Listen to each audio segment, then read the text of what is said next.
Hello, nerds watching all over the internet. It is Thursday night, April 17th. We're here for another exciting live edition of Wrestle Rewind. Yahoo! That's right, folks. Another exciting Thursday night to talk about all the great things happening in the world of professional wrestling.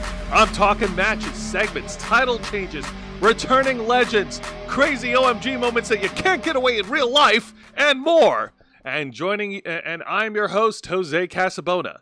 I'm also the host, the founder, executive producer, and content manager of The Ravens Flock. You said host twice. Shut up. And on behalf of all of us, we appreciate all of you tuning in tonight. And joining behind the camera is the host of the Black Files, my tech partner for Wrestle Wrewind, the man who puts in the hours behind all the videos on his channel every single week. Hailing from Jackson Heights, New York, from the Ottawahi family, in terms of a great distant cousin from twice removed, Mr. Juan Arouse. When the fuck did this happen? This is news. Hey, Dwayne, get me a hookup with a job. He sent you a package. Pay me $2 million and I'll be your piss bottle guy. He sent you a package, and it's just like a little care package, and it's like a little toy Ulafala necklace. Yeah, with a fucking Maui action figure that has his face 3D printed on it. Thank you for that fine introduction, Jose. Don't you ever forget the mister. Don't worry, Juan is far removed from the bloodline. I am nowhere near the bloodline. I am not a part of the actual Onawaii wrestling family in any way, shape, No.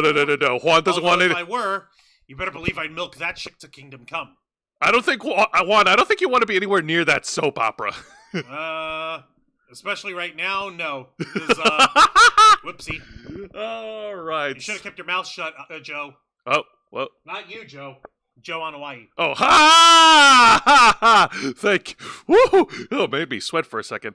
All right, folks, let's go ahead and get rolling here. Like all our other shows, we are simulcasting on YouTube and Kick. So be sure to hit the subscribe or the follow button on the bottom right corner of your screen. Click the bell icon to enable notifications. Leave your questions and comments below. We'll answer as many as we can. And if you wish to go above and beyond to support the Ravens Flock, then you can become an inner flocker. And for $4.99 a month, you'll have access to all the perks that comes with our membership. Juan, tell them. Well, for all the inner flockers we've got in our chat, and I know we have plenty, go ahead and show off those lovely membership badges and custom emojis, letting everybody know that you're here to help rescue the Ravens Flock from the clutches of late-stage capitalism to be on full-time streamers. Since 2013, we've been working hard, staying strong, making your voice our mission. The only thing standing in our way now is the fact that we have to work 9-to-5 jobs just to keep the lights on. However, there's a way that you can help redeem us from this terrifying and dismal, abysmal, dim, and dull and shameful fate of ridiculousness. I think they get it. Do they? Do we really? I don't think so. What people should be getting is getting hyped and getting excited by supporting us here at the Ravens Flock and doing what you've been doing this whole time, sharing our content, letting people know about what the good work that we've been doing for over 10 years, proselytizing and extolling the virtues of nerd and geek culture, and especially supporting us by liking our content, commenting both during the stream and after the stream. It lets the algorithm know that you like us and you want more people to watch. And like I said earlier, sharing us all over your socials, making sure that you're subscribed to us and hitting the notification bell for all alerts, not personalized, not none, not off, all alerts. That way you get everything. We want to make sure that you guys can actually get every single morsel of awesomeness that we've got in store for you. If you're not the commitment type, though, you can always support the Ravens Flock monetarily by dropping a couple bucks into our Cash App or our PayPal tip jar. Links are in the chat below. And but everyone knows, if you're a real G, if you're a certified G and a bona fide stud, and you can't teach that, then what you will do is become an inner flocker for good. I can't believe you quoted Enzo Amore. Consensual penis! Anyway, what's more important, what you ought to believe is that you ought to be believing in our flockers here, helping spread the word, sharing this on their socials, and telling everybody to tune in with us, to join in on the silliness and the fun.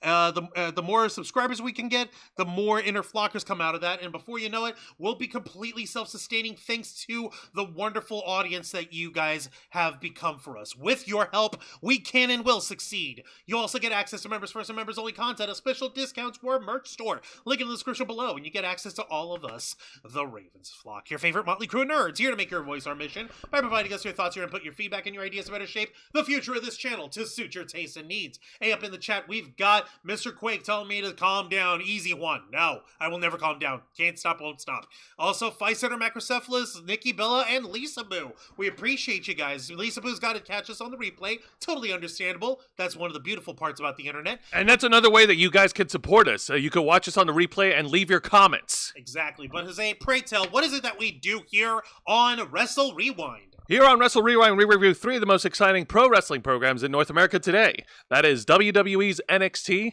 AEW Dynamite, and TNA Impact. Folks, we have made it. This weekend is WrestleMania weekend. Oh my God, we are at the home stretch. Everything has been planned out. Las Vegas is gonna be eating well. Yeah, no, Las Vegas, Nevada is the true city that never sleeps. Sin City itself has now become the professional wrestling capital of the world for this weekend. Everybody who's anybody in the world of pro wrestling has descended upon the Neon Lights Nevada city and is swarming it with their unfettered passion for pro wrestling. You know, it is a real slobber knocker, as good old JR would say. Precisely, that's right. We've got 2 nights of WrestleMania already planned out. Which is why you don't see anything from AEW happening over there. Ah! Wow. Yeah, wow. Anyways, I also want to make a little correction in my reporting because I thought that TNA Unbreakable was happening on Friday night, April 18th, over in Las Vegas, Nevada, but it turns out that it's actually happening tonight. As a matter of fact, right now. However, because we cannot do multiple things at once, what we can do is review the main event of TNA Unbreakable next week on the special WrestleMania edition of Wrestle Rewind. We're very easily distracted chimps here, for crying out loud. I've tried to suggest to Jose, hey, why don't you actually watch Unbreakable right now on your phone while we're doing the show? He's like, no, I can't because I'll be distracted, and then I gotta stop and watch this thing in the match. It would just be bad optics. Yeah, well, kind of, yeah. And we even tried, like, okay, what if we pull it up on our console over here, like either on our Xbox One or PS4? But then we remember that TNA Plus does not like playing on the console. Yeah, no, it doesn't like console browsers for some reason. Boo. Boo, indeed. Also, Vicente Guerrero's in the chat. Hey, Vicente, welcome to Wrestle Rewind. All right. Now, anyway, so yes, WrestleMania is coming up, and so is NXT Stand and Deliver, which will be happening on Saturday, April 19th in Las Vegas. And of course, AEW is playing it safe. They moved their Saturday Collision show to tonight's because no one will dare compete with the Showcase of the Immortals. Why didn't they try to move it? Wait, Friday SmackDown. My bad. I was about to say, like, why didn't they try to move it to Friday night? You can say what you want about AEW, but that's actually a very good strategy. It's smarter. I'll say that. I'll give up that much. But did they also start at 10 p.m. like normal, or did they start at like 8 p.m.? I think they started at 8 p.m. Maybe, I'm not sure. But the point is, Juan is right. Las Vegas is going to be the capital city of wrestling for the weekend because of WrestleMania, and it's going to be crazy. It's going to be fantastic, and it's going to be so electrifying. And how can we keep up with all this crazy shit? We've got a jam-packed 2-night WrestleMania weekend to prepare for. We've got to put together the rest of the flock. We've got to get the food together. I still have to get groceries for that. How are we going to fucking handle all this? Listen, here's what we're not going to do. We're not going to bitch by like a bunch of crybabies. No, we're not. What we're going to do is we're going to get ourselves jacked up. Yes. With energy. Roids! No! Not that! No! I'm talking about glitch energy. Oh, yeah. Glitch energy. Yeah. I almost forgot about that. There we go, which is why we here at the Ravens Flock are proud to continue being partnered with our friends at Glitch Energy. Glitch Energy, specially formulated smart energy blend, keeps you running strong all day long, just like the Ravens Flock, with 0 carbs, 0 sugar, 0 calories, 0 lag, and 0 crash. And if you head to glitchenergy.com right now, you want to make sure that you check out the entirety of the website, because you never know what sort of special new products or new announcements Glitch is going to announce. For instance, that's right. Right now, for a limited time only. For this weekend only. For this weekend only, for the Easter weekend, there is a promo code of BOGO. Buy one tub, get one free. Yeah, baby. That's right. And you can choose any Smart Energy Blend tubs of your you want. You can get on birthday cake. You can get the berry bunny. What is it called again? Berry bunny. The berry. Wow. Okay. Yeah, I freaking lost it too. Sorry about that. I'm blind. Berry Bunny Oasis. Yes, Sorry, you could also listen. You could get your hands. I know. Rating, okay? You could use the buy one get one promo code and get your hands on Berry Bunny Oasis, Quest item, Level Up Lemonade, and more. And hey, listen, if you just want to get yourself something personal and you don't want to get anything extra, that's okay too, because we've got you covered. If you go to glitchenergy.com and use our promo code FlockFuel, you'll receive a 20% discount on your order, so don't delay. The BOGO code is only for this weekend, so go to glitchenergy.com, use the BOGO code, buy one get one free on any any second tub that you purchase, or you can redeem our promo code and get 20% off your order. Get your glitch now. We want to thank Glitch Energy once again for partnering with the Ravens Flock. Damn, I'm getting good at this ad stuff. Yeah, no, you're keeping it sweet and simple. Why, thank you. I like to get straight to the point. Alrighty. Speaking of getting straight to the point, shall we begin the the reviews? Yes, let's do this. Let's go ahead and start things off by reviewing the go-home edition of WWE NXT. One, ring that bell. Don't mind if I do. So like I said, this week's edition of WWE NXT is the go-home show. We're trying to wrap everything up to get everything, all the last-minute things ready and ready to go for Stand and Deliver. Meaning every single little piece of storyline, every match, every championship kind of dealio, it's all up in the house. And yes, that is a K-Storm you see peeking in the tent. Don't worry about it. Just saying hi. Hello, K-Storm's hand. All right, so.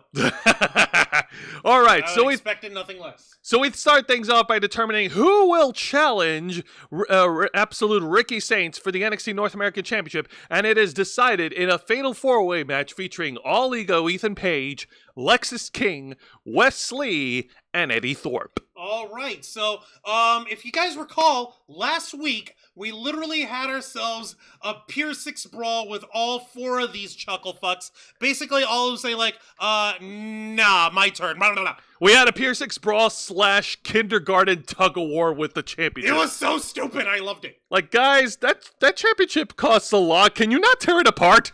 Yeah, seriously. It's like, what, a $400 proplica that you can get on the WWE shop, but still, we make this shit custom. This is important. But nevertheless, the Fatal 4-Way match is on, and of course, the champ himself, Absolute Ricky Saints, joins the commentary team of Vic Joseph, Corey Graves, and the five-time WCW champion, WWE Hall of Famer. You did not say that right. Fine. Five-time WCW champion, WWE Hall of Famer, and residential horn dog of Stephanie Vaquer, Booker T. Oh, yeah. Yeah, no, okay, like, I listen, I get annoyed with Booker being a hornball, or just getting, shucky ducky. Yeah, shucky ducky, you know, his quacks on himself. I get annoyed by that, but at the same time, I'm not gonna knock him for it. Booker, you're an excellent wrestler. It's get okay. To the match. It's okay, we love him more than Swerve, but anyways, so yeah, we get started in this Fatal 4-Way match, and immediately these guys start exploding, at each other, start fighting at each other in the middle of the ring. Here you see Lexis King showing a little bit of his cocky demeanor, stepping over his competition. Literally. But his cockiness will come back to bite him in the ass, as he's on the receiving end of all three competitors knocking his ass out and throwing him out of the ring. Did they freaking like ping pong, fucking table tennis slap him around? Pretty much. Shit, I guess that's what happens when you're a privileged white guy trying to get more gold, right. As Eddie Thorpe would say. Also, Eddie Thorpe, not gonna lie, was not expecting Eddie Thorpe, of all people, to make this a racial thing. I mean, buddy, look, it's not like you're Tatanka or anything like that. Oh, God. Like, bro, cut the fuck on. Yes, you could probably reach greater heights than Tatanka did, but at the same time, bro, That ain't even Okay, it, bro. listen. At least he's not parading this representation crap like Swerve. Okay. Good point. All right, let's see how it's. Oh, is this what I think it is? That's right. We got a bunch of fatal four-way spots, multi-man spots over here, including this Tower of Doom here. Wesley is powerbombing Ethan Page and Eddie Thorpe, who are superplexing Lexus King off the top turnbuckle. Loving it! Oh, I love this shit. And during the middle of the match, there was they don't have a picture of it, unfortunately, but during the middle of the match, Eddie Thorpe and Ethan Page were brawling at ringside, right by where Ricky Saints was sitting on commentary. Eddie Thorpe nearly hit Ricky Saints, and then Ethan Page shoved Eddie Thorpe towards Ricky. Ricky got up from his chair. He didn't lay a finger on Ethan Page, and the referee thought that Ricky Saints was getting involved, so the referee ejected Ricky Saints out from ringside. What? You're kidding me. Yeah, Ethan Page was playing mind games against the North American champion. All right. First off, fuck you, but also not bad. Very smart of you. Very smart, I know. Damn. Vicente was over here saying, yes, the Creed brothers seem like amateur wrestling shooters that would fit in today's PFL or UFC. You know, they're killing it in blood. They're killing it in their appearances in Bloodsport. Yeah, seriously. I like that.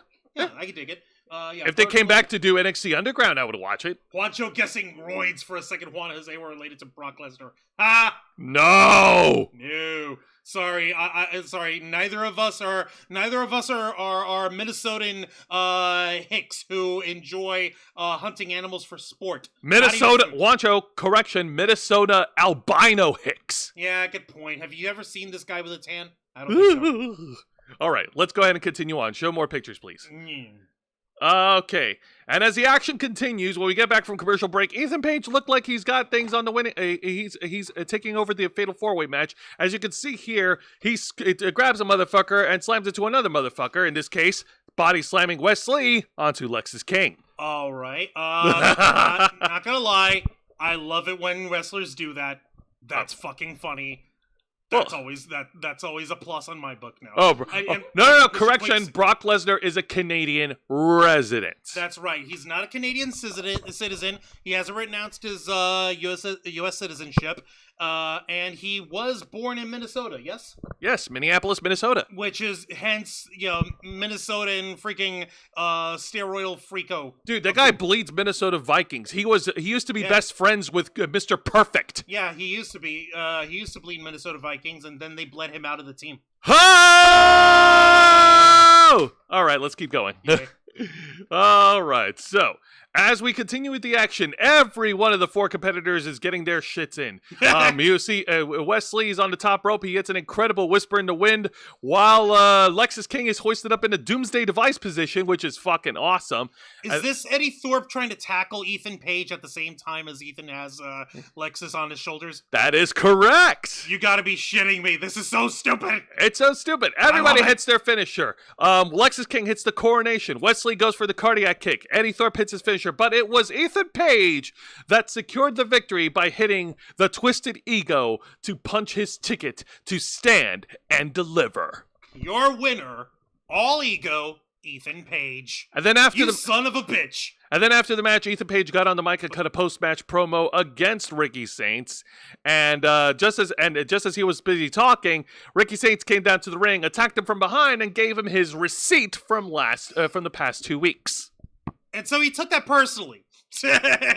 Ricky Saints blasted Ethan Page with a devastating spear and a Rochambeau, and that's where the post-match segment ends. All right, so Ethan Page won the match, but can he stand toe-to-toe with his old AEW stablemate, the Absolute Ricky Saints?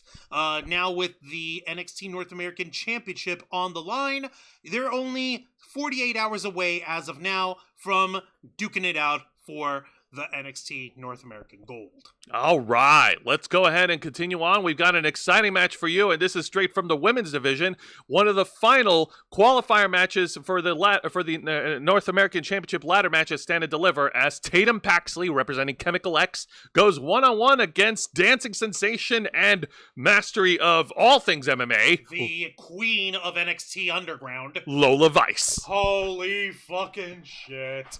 Okay, I know this must have been difficult for you to watch, Jose, because I know how you like the crazy girls, but also you cannot deny Lola Vice's booty. Oh, no, absolutely. I'm not arguing against it. I like them both. Yeah, so I know this must have been very hard for you to watch.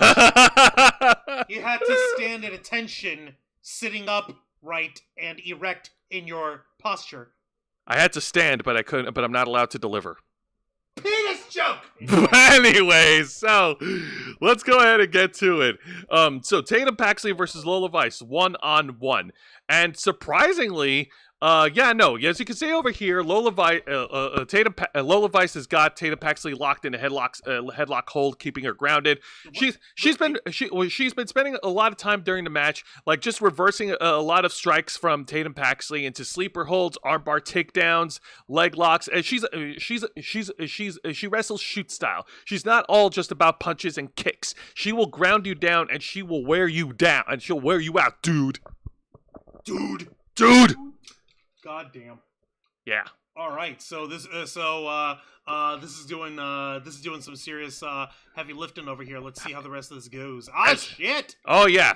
What's her face? Tiki girl herself is dropping a high flying elbow. Oh no. Let me explain here. Tatum Paxley was able to fight back, relying on her power on her power because she used to be a former power lifter. So she's been doing a lot of reversals and a lot of power moves onto Lola Vice, and here she hits a leaping frog splash elbow drop, and yeah, you see the elbow drop part of the frog splash thing, but it's really nice. It's really cool. And then during the match, before they cut to commercial break, Tatum Paxley, the sneaky little bitch that she is, runs under the ring apron. Lola Vice gets out of the ring. She gets into a little bit of an argument with Gigi Dolan. And then Lola Vice tries to go under to drag Tatum Paxley out. But then Tatum Paxley grabs Lola Vice's arm and then pulls her. And Lola Vice hits shoulder first onto the edge of the ring apron, which is metal, by the way. Ow. Giving Tatum Paxley a little bit of an edge. Like I love that Tatum Paxley is able to lean a little heel in this one. So just little, very demure, very tee-hee. Very demure, very tee-hee indeed. Okay, so we got her in. Tatum Paxley continues her onslaught, hitting a series of strikes and the enziguri. Lola Vice was able to keep her down, hitting her not only with that running hip attack, which she does a booty shake dance before attacking, by the way. And Booker T, of course, cannot contain himself. Oh yeah, boy. Also, if you said he was saying Val Venus would love the one-liners, I wouldn't piss on Val Venus if he was on fire. Fuck him. Yeah.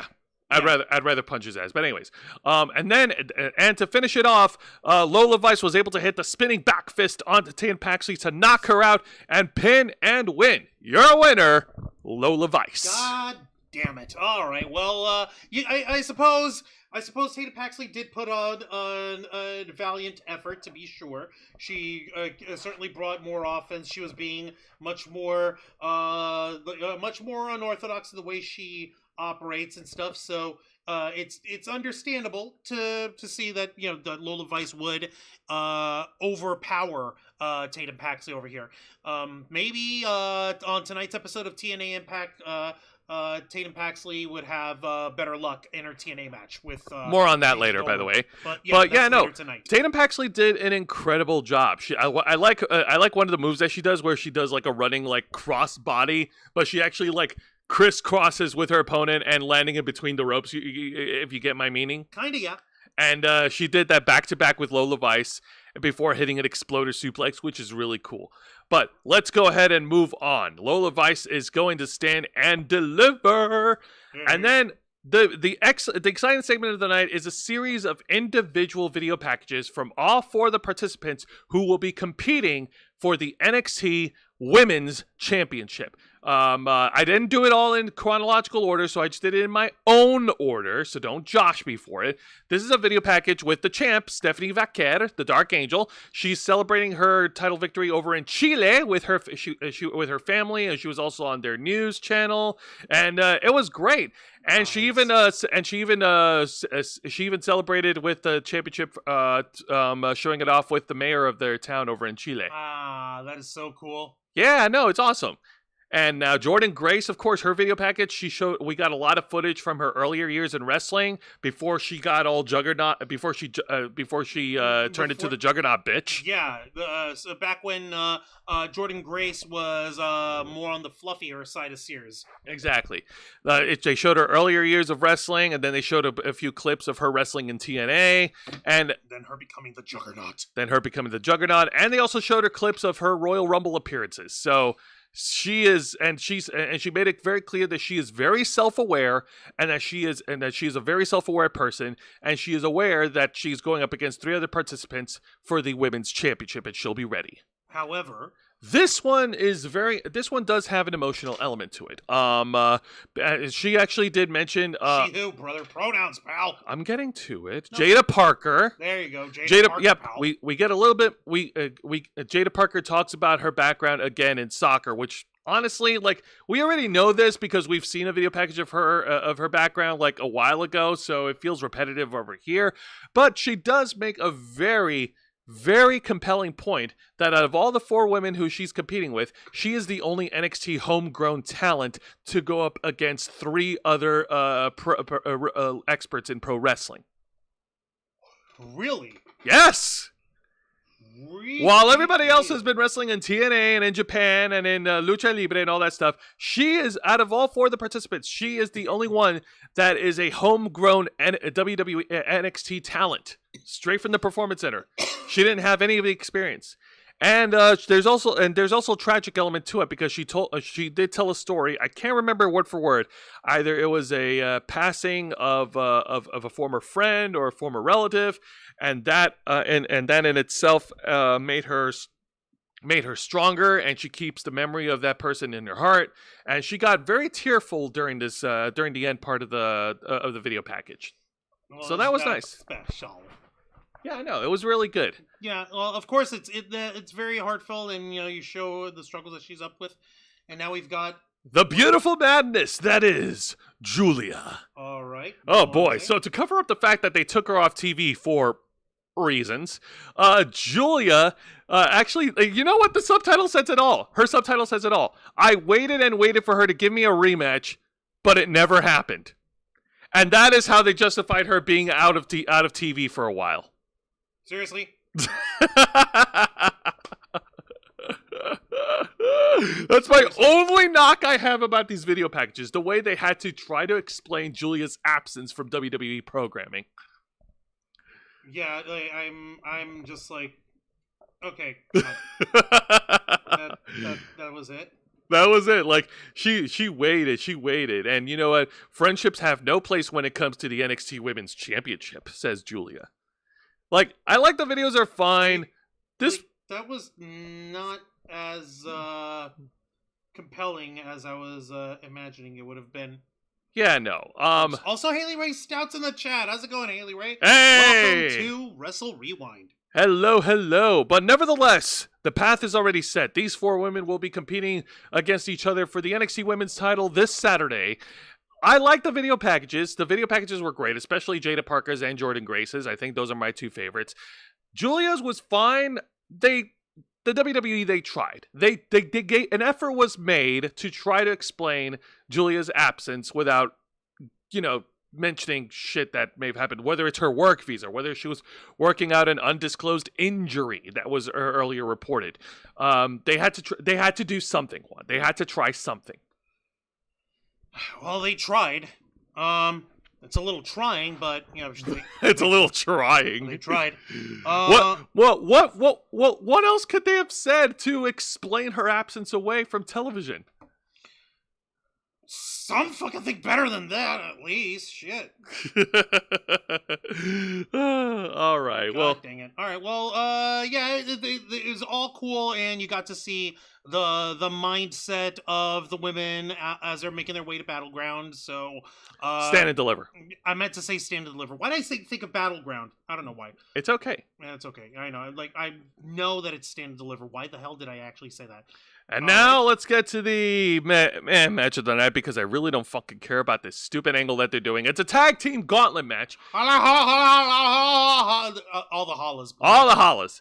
From top left to bottom right, you have the team of Hank and Tank, Tyreek Igwe and Tyson DuPont, Josh Briggs and Shikai Inamura. Let's see here. The team of Nico Vance and Brooks Jensen representing the Culling. And a team of Miles Bourne and Tavion Heights representing the No Quarter Catch Crew. Whoever wins will challenge Fraxium for the NXT tag titles at Stand and Deliver. Shit. All right. So how does a tag team gauntlet match work? All right. It starts off with 2 tag teams in the ring. And then it's regular, it's standard tag team match, and you only win by pinfall or submission. If you get pinned or you're submitted, then you are eliminated, and then they bring in the next team, and the final team who lasts in the gauntlet is the winner. So there's no time limit. All right, I get it. All right. Now, the story that they've been playing with Hank and Tank for weeks now is that Hank and Tank are trying to find their footing as a tag team. What makes them awesome? What makes them unique? And they've been getting advice every week, and it just leads to ridiculous cornball bullshit that I don't care for. You already know what I think about it. Let's go ahead and talk about this gauntlet match. I got pictures of it, so let's go ahead and talk about it. It's all right. All right. So let's see. Okay. Sorry, you kind of deflated it a little bit over here, and I'm trying to get. Because the story is stupid. Ah, God. We start things off real cool. We start things off with Hank and Tank versus Tyson DuPont and Tyreek Igwe, and this only lasted for a couple of minutes because Hank and Tank made short work of these guys. They hit a running shell shock, and then they hit their own tag team finishing move to pin and eliminate Tyson and Tyreek. All right, not bad. So next one. Next, they get a real challenge. The challenge steps up when the Culling takes over. We got Brooks Jensen and Nico Vance. Of course, you can see here delivering their tag team move, like assisted power slam onto Hank in the middle of the ring. Tank was taken out at ringside. And the Culling continued their punishment during this tag team gauntlet match. Really? What more can they be doing? It's like it's already a whole mess of match over here. Well, yep. Go ahead. Yep. Well, you'll see here. Tank did try to move in and try to regain momentum for the team. And then during this match, God, I'm trying to remember because everything's such a blur. Sometimes it's a blur, sometimes it's not. Tank was able to outsmart Brooks Jensen. And he hit his own finishing move to pin and get the elimination on the Culling. So they're now 2 for 2, but then out comes the No Quarter Catch Crew. Yeah, now they're... The No Quarter Catch Crew really put Hank and Tank to work. And here at ringside, you see Hank charging in on Tavion Heights, but not to be outdone, Miles Bourne, the Kmart version of Randy Orton, leaps over the top rope and hits an incredible tope to... go show it one. Annihilating Hank and Tank at ringside. Well, knocking them out, not like... removing them from the match, right? Obviously not. No, I was about to fucking say. No. They're still within the match, but that was a beautiful tope con giro from Miles Bourne. And I'm sorry, I can't. Now I can't unsee it. People are making jokes of Miles Bourne being the next Randy Orton, and now I can't unsee it because the arm tattoos, the crew cut hairdo. Take that, Kyle Fletcher. Oh God. Anyways, let's continue. Oh my God. All right, so it gets crazier. It gets crazier.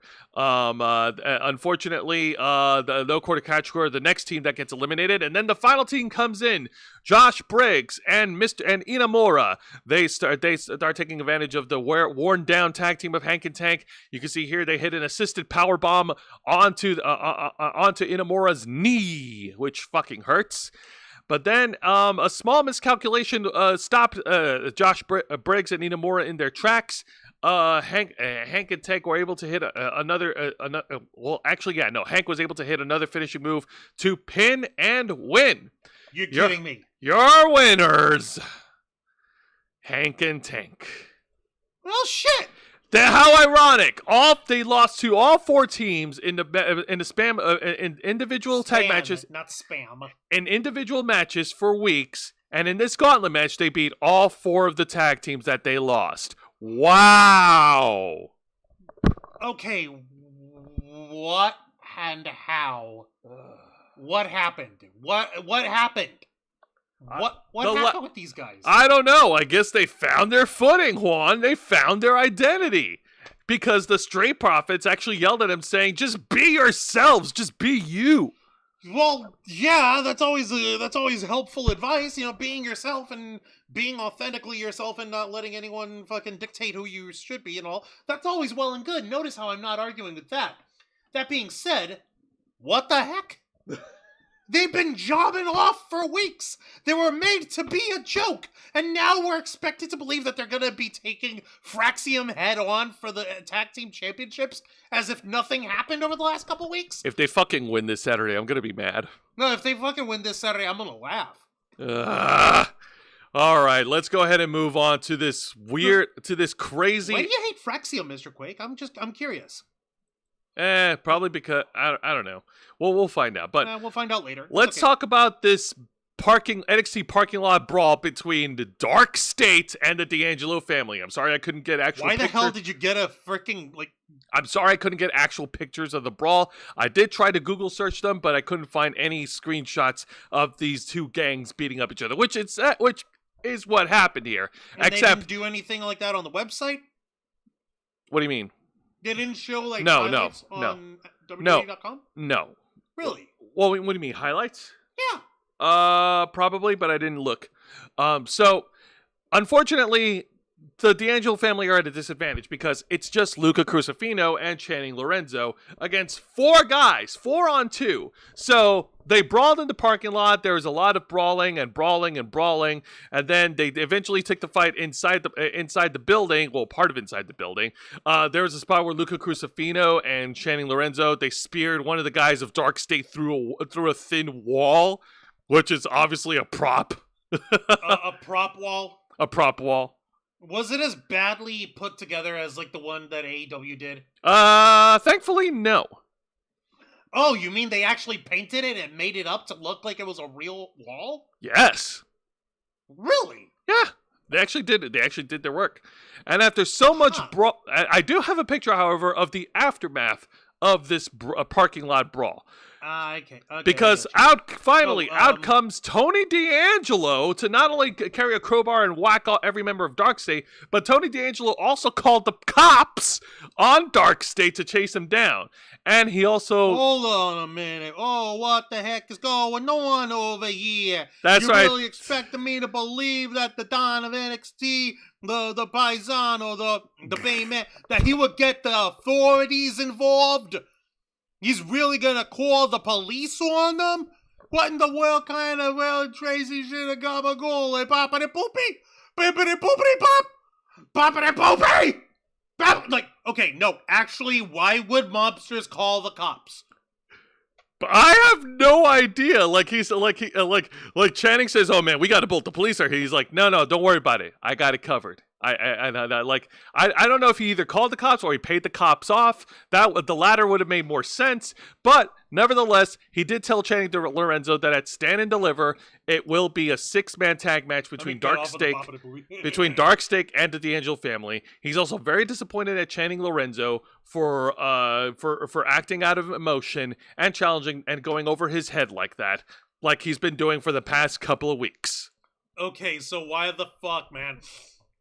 No, actually, okay, so it's just that you don't like Nathan Frazier. Okay, I understand. It's weird, but okay, I understand. It's not shades of Sopranos, by the way. It's just the Sopranos. It's just the Sopranos, I think he's paid the cops. He's always here saying, "Oh, of course, you got to make sure that the long arm of the law is well greased and lubricated and staying out of your business. You're a legitimate businessman." Oh my god, it's so ridiculous. Now, before we get to the main event, we do have an honorable mention, and this will turn Juan's frown upside down because one of the qualifying matches for Stand and Deliver features the gold-blooded warrior Carmen Petrovic and the returning Thea Hale. Yay! However, Thea Hale has not returned to reaffiliate with Chase University. That time has come and gone. She's officially an alumni. This is a whole new different Thea Hale, different music, different ring gear, and her ferocity remains unmatched. Yay! Look at that face. Does this look like the face of Mercy to you, USA? Does it? The way she sets it up, though, like she does like an underhook, like belly sit-out slam, and then she transitions it into the Kimura lock. Oh, shit. So she's got it. Oh, so she's crazy, actually. Yes. Fuck. Okay. I'm in love. Oh, God damn, Juan. Calm This down. is not the face of Mercy. At all. Ever. I'm so proud of her. And wasn't there a thing even after the end of the match? She went backstage and she ran into Andre Chase with those other two jobbers. That was before. Oh, that was before. Before the match. And despite her not going back to Chase U, they gave her her blessing, and she gave They them gave her their blessing. They gave her their blessing, and she gave them her blessing for restarting Chase U. As in, like, yeah, no, it's okay. You guys can restart without me. It's all right. Yeah, pretty much. And like it, and I want y'all to continue, and I want y'all to succeed. Yay! Listen, character evolution is important in wrestling. Nobody likes seeing a one-trick pony every week. Yeah. So I want to see where this next evolution of Thea Hale leads to. All I know is that I'm here for it. All right, now let's go ahead. Carmen. Like, you got the hots, but Thea Hale's got the crazies and the hots. So sorry. I don't know. Carmen's got a katana. You really think that Thea Hale will stop for a katana? Oh yeah, you're You right. really think that? All right. Exactly. Don't be stagnant. That's exactly correct, Mr. Quake. Now, in this main event segment, we have the three competitors who have their final says before they compete for the NXT title at Stand and Deliver. First, we get the jilted ex-NXT champion himself, Trick Williams. He gets on the mic and he remembers what Javon Evans said last week, calling him the next Carmelo Hayes, and he thought about it. And then he finally came to his senses, and he decided to quote a line from a very famous line from Harvey Dent from The Dark Knight. You either die a hero, or you live long enough to see yourself become the villain. That. To what end? To what end? To become the NXT champion. He says heavy. He made the head that wears the crown. Heavy is the head that wears the crown, and he calls out Obafemi, the NXT champion. And Obafemi gets on the mic and he calls he calls Trick Williams like just a repetitive, like tired act. Like he's sick and tired of Trick Williams every week, thinking and like him coming down, and nobody's chanting his music, nobody's chanting his songs, and he calls Trick Williams a broken record. I don't know. Is Booker T still going crazy for Trick? Yes. Then he ain't lost it. He ain't lost it. It's not happening. So Trick, fans are still chanting "Whoop that Trick," aren't they? Yeah, exactly. Yeah, so that line doesn't work, Opa. If the other guy's still being cheered at, or they're chanting along with him, it doesn't work. You guys gotta work on the freaking promos here. Fuck. So Trick Williams gets on the mic and rightfully calls out Obafemi, saying like, "Listen to the man. Are you deaf? They're still singing my song." You see, even Trick Willie called you on there. I'm not even there. He also made a jab at Obafemi, saying like, "Hey man, listen, that I don't know what the precise wording is, but he made a jab saying, listen man, that Black Panther shit can only get you so far," or whatever the fuck he said. Black Panther. Oh, haha, I get it because he's South African. Yeah, and then Javon Nigerian, I mean. And then Javon Evans gets on the mic, and man, that boy tried. He tried really hard to say stuff, but like, number one, I just can't get past the way he talks. Like, it's very hard for me to make out what he's saying because he talks like this, and he's got that, yeah. And he's got what? No, it's a certain, like, not an accent, but like something, like it's something in his speech that just makes it hard for me to understand what he's saying. Like, he talks like this, man. So it's like a speech impediment? I don't know if you want to call it a speech impediment, but I'm trying really hard to understand what he was saying, but like I just wasn't buying it. And like he tried to make a jab at Obafemi, and he got booed for it. The fans booed Javon Evans for it. And so Obafemi got on the mic and he called Javon Evans a fucking child. Wow, really? Yeah, like, buddy, you're not exactly the apex of maturity here yourself, Oba. I mean, goddamn.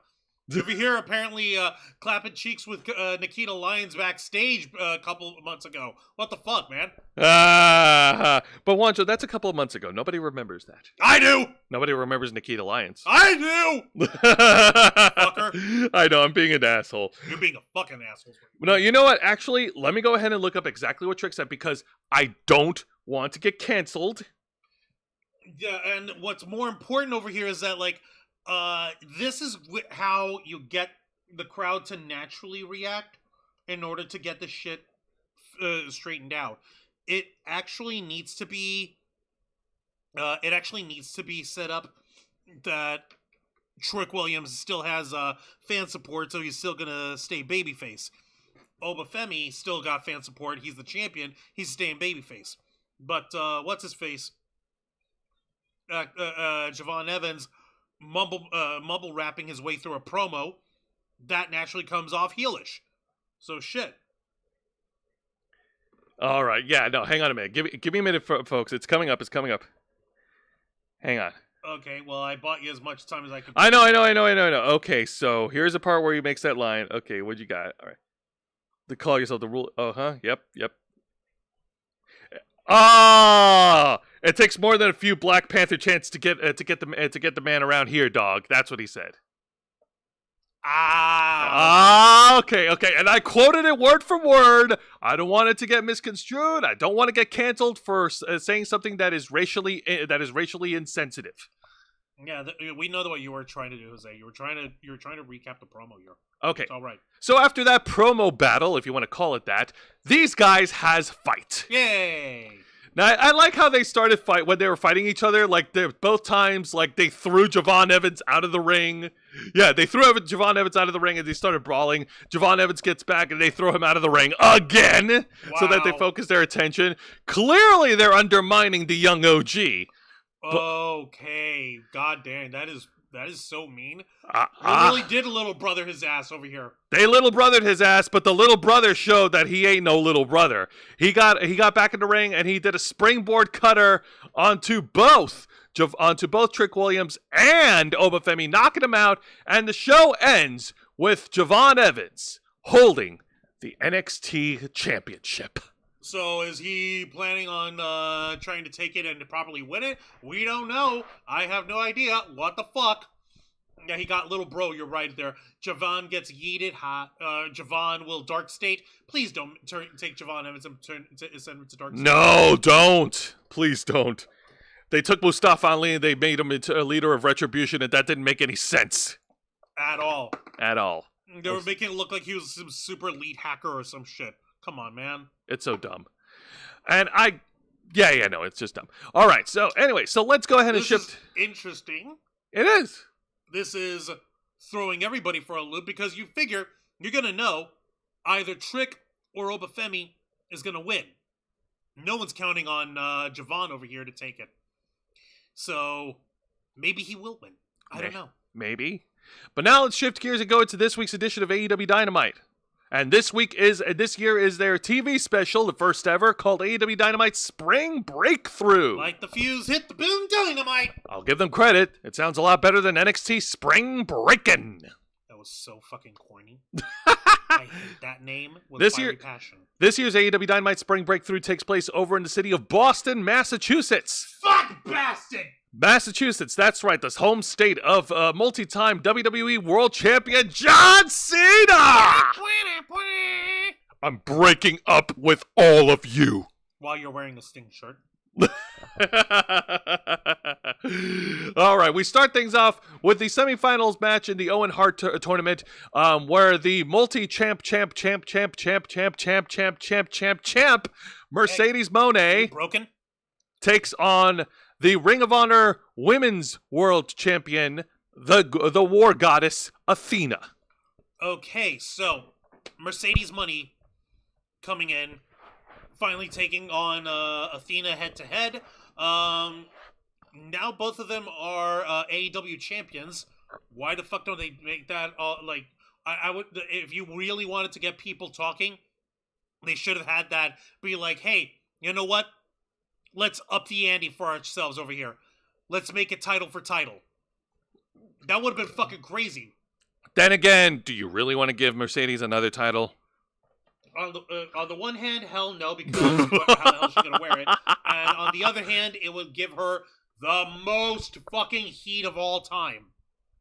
And think about it. You even have a setup there for Athena to jump in and interfere if Mercedes Money advanced in the championship. Oh, and by the way, I do want to mention, while I haven't been watching Ring of Honor consistently, I've been watching clips, and so far one of the best highlights of Ring of Honor under Tony Khan has been Athena as the Ring of Honor Women's World Champion. She's setting records right now. She has the longest title reign in the Ring of Honor history, and she's been carrying the entire promotion on her back, just putting on consistently great matches with other female competitors. So while AEW is still struggling to get their women's division in check, the Ring of Honor women's division is actually doing better. Isn't that ironic? Kinda, yeah. Now all they need to do is put her on television.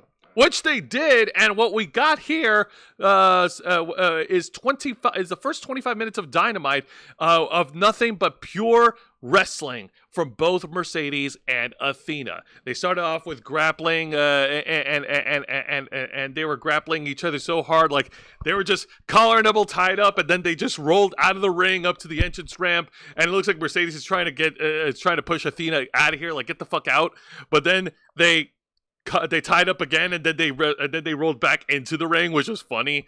They did a bunch of reversals to back and forth against each other. There were some cool spots that happened, like they brawled at ringside, where Mercedes tries to lock in the bank statement, and she keeps the crossface locked in. Athena tries to roll out of it, but Mercedes has it locked in, and she wouldn't let go. And Athena went as far as to roll out of the ring, but Mercedes kept that submission hold locked in the whole time. Yeah. And then after that happened, Athena struggles to get back into the ring, and then Mercedes catches Athena by the ring apron, hits a code breaker, and Athena's like hanging upside down with her feet hanging on the bottom rope, and it was such an awkward position. What? Yeah, it was such an awkward position. So Mercedes takes the opportunity. She springs over the ring apron, tries to go for like the stomp. She misses. Athena was able to reverse it, and then Athena hits an eclipse from the ring apron onto ringside, and that was before we get to the commercial break. The eclipse. Sorry, go on. The eclipse is one of Athena's finishing moves. She leaps from the top rope. She does a cartwheel, and then as she makes impact, she lands a stunner in the middle of the ring. Oh, that is the eclipse. And Athena did that from the ring apron at ringside. Anyway, so back to the chat. So, oh my God, what the fuck? Visit the Guerrero. NXT Ring of Honor Women's Division needs Kelly Klein back. Don't know who that is. I wish I knew, but I don't. All right. Well, and then when we got back from commercial break, we see some more back and forth action between the two.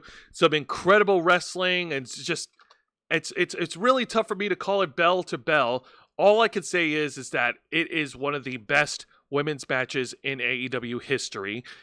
And at the end of it all, like, it wasn't a clean victory. Like, Mercedes Moné rolled up Athena in the middle of the ring just as Athena was trying to go for a move to pin and win.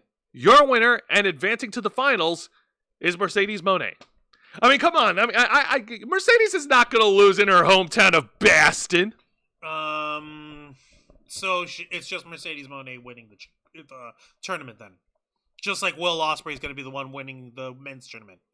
Yeah, unless Hangman does. I'm like, you're telegraphing here. I know, Tony, I know. What the fuck? But Learn to book, bitch. But this was still an excellent match, and Athena needs to be on television more, for goodness sake. Here's the problem, Jose. She's not an AEW wrestler. She's a TNA. She's a Ring of Honor wrestler. That means that she doesn't have a TV show. That means that she doesn't go on TV. She goes on Ring of Honor, HonorClub.com, or whatever the fuck. Yeah, I know. If we want to see her wrestle, we have to go through a paywall. In other words, if you want her on there, you need to have Ring of Honor on television. Which they're not going to be able to fucking do. Which is never going to happen no matter how many times you put the Ring of Honor World title on Chris Jericho.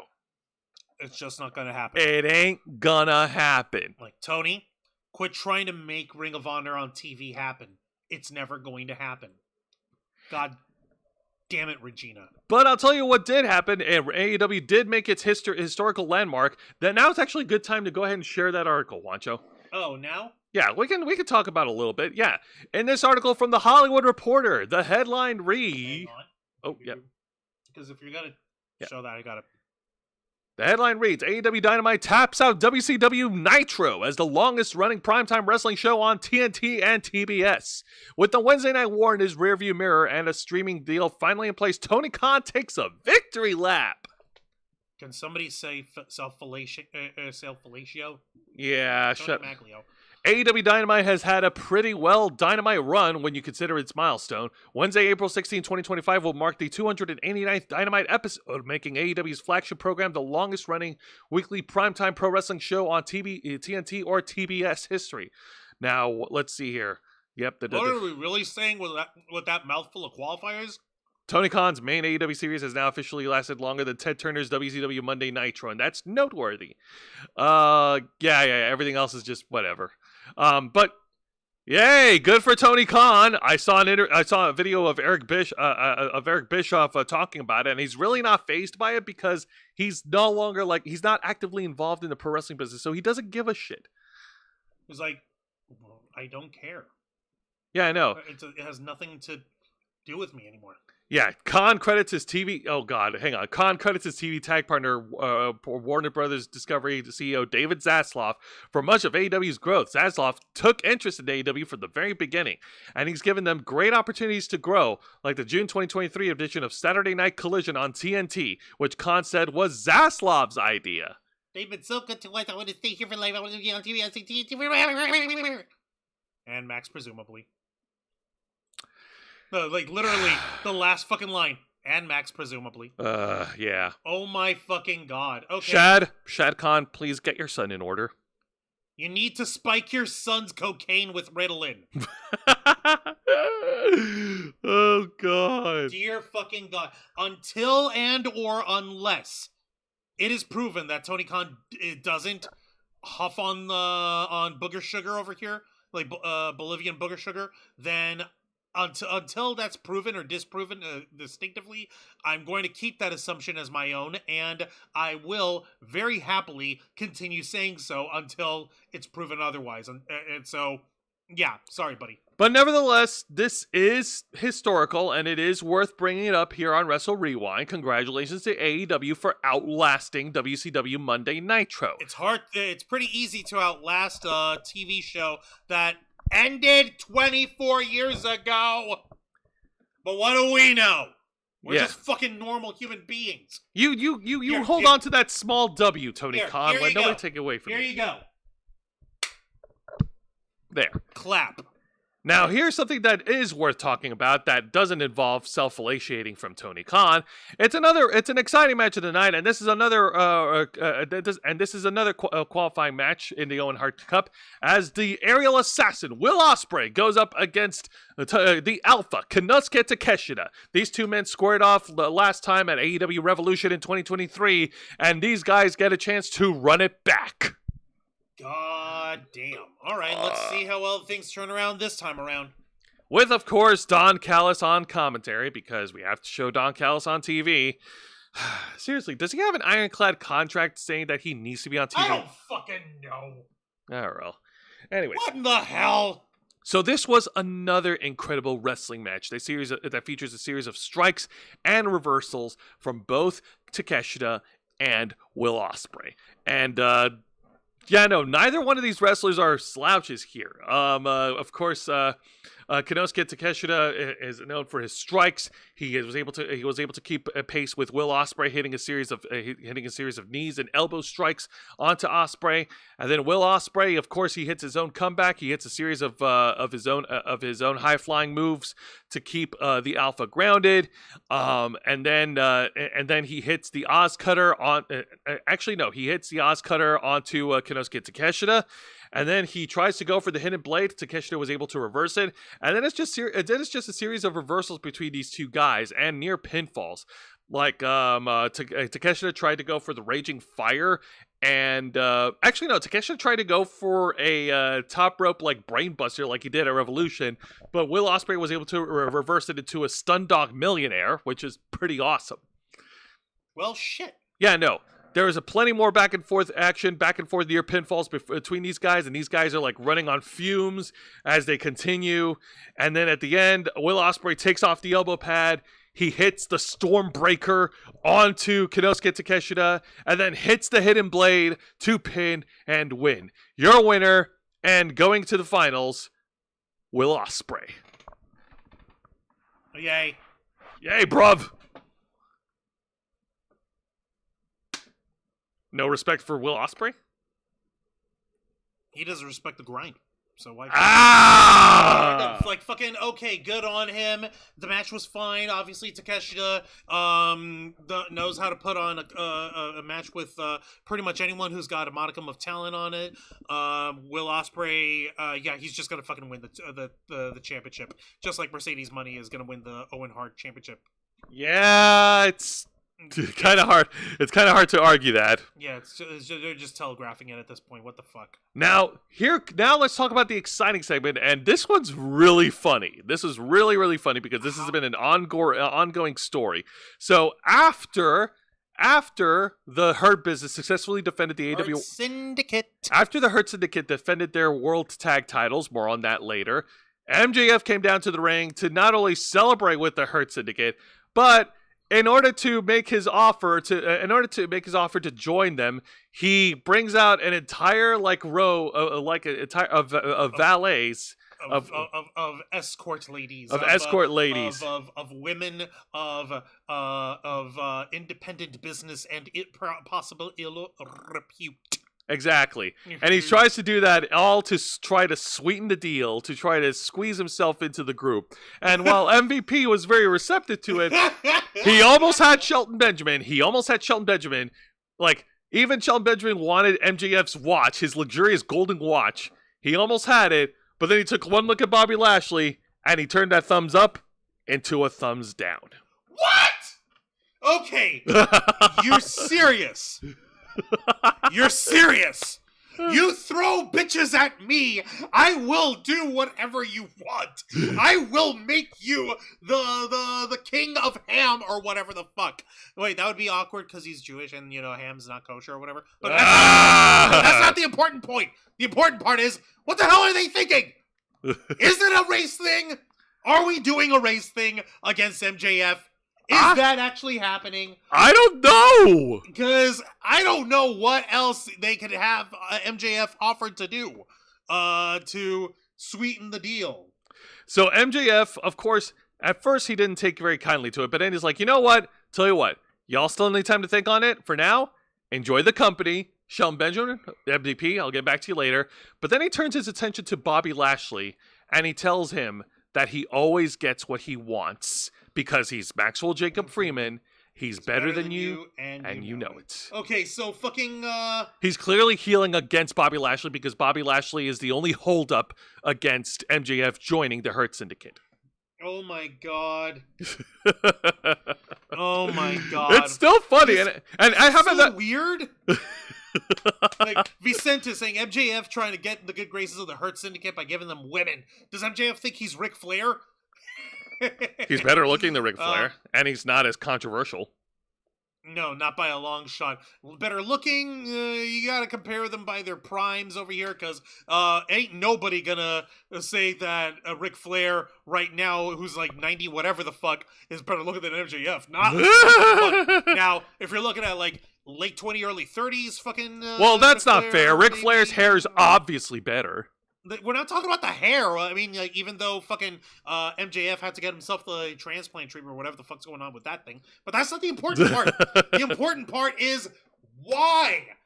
Why is MJF so hell-bent on getting good with the Hurt Syndicate? Because he's trying to find an easy ticket to get back the AEW World title. Well, what the fuck did the Hurt Syndicate have to do with that? The AEW World title's around fucking the John Moxley and the Whitepool Combat Clan. Because MJF needs strength in numbers. Yeah, okay, so you mean to fucking tell me that he is literally trying to hire them as muscle?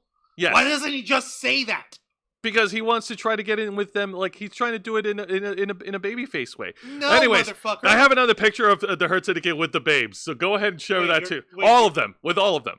With all of the women? All of the women. There we go. There we go. Check it out. Also, I do want to make a personal shout out. Yeah, Bobby Lashley here fucking mean mugging. All right, personal shout out. The personal shout all the way to the far right, the redhead one. She's actually a former NXT wrestler, Sloane Jacobs. She was part of the NXT rebranding back in 2021, but unfortunately she was let go the following year.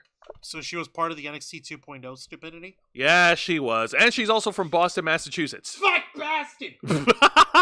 God damn, Juan. Okay, no, seriously.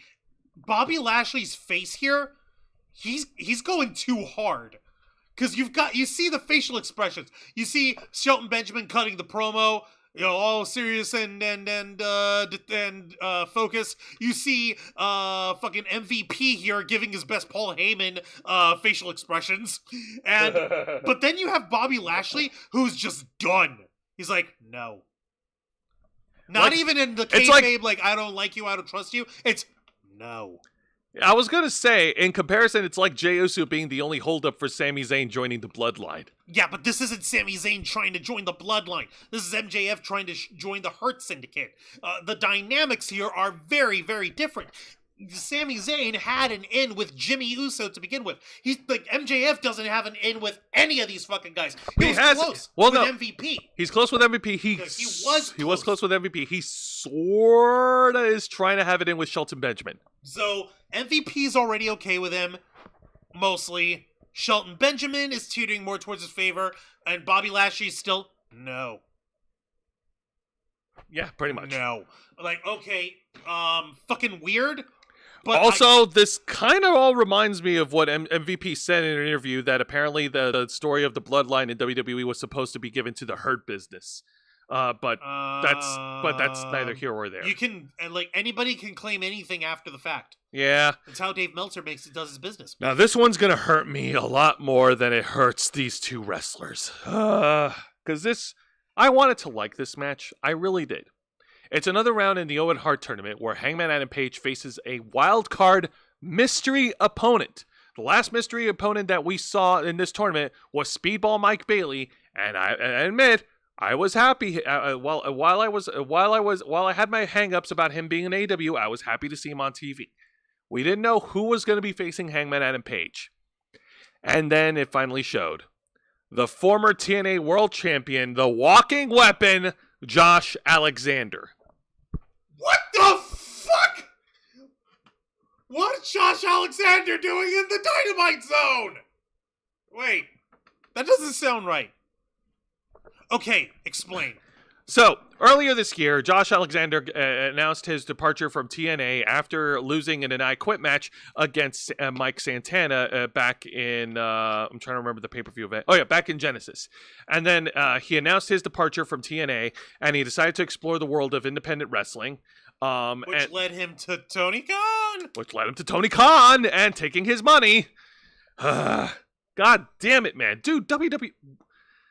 Wow, like I guess they didn't want anything to do. I think that Mike Bailey and Josh Alexander just didn't want anything to do with the WWE, with working with WWE at all. Ugh, come on, guys. Come the fuck on. That's just my theory. I mean, everybody else has their theories, but my theory is that that both Mike Bailey and Josh Alexander didn't like the collaboration between WWE and TNA, and they want to get as far away from WWE as possible. But I don't fucking understand. Why wouldn't they want to jump to the big league? I don't know either. Come on, guys. You're killing me here, Josh. And in the chat, Vicente was saying here, Bobby's stone-faced killer look is so wrong around hot women. He did that with MVP bringing in girls, too. Bobby Lashley got pissed while throwing some coach out of the ring on Raw. I remember.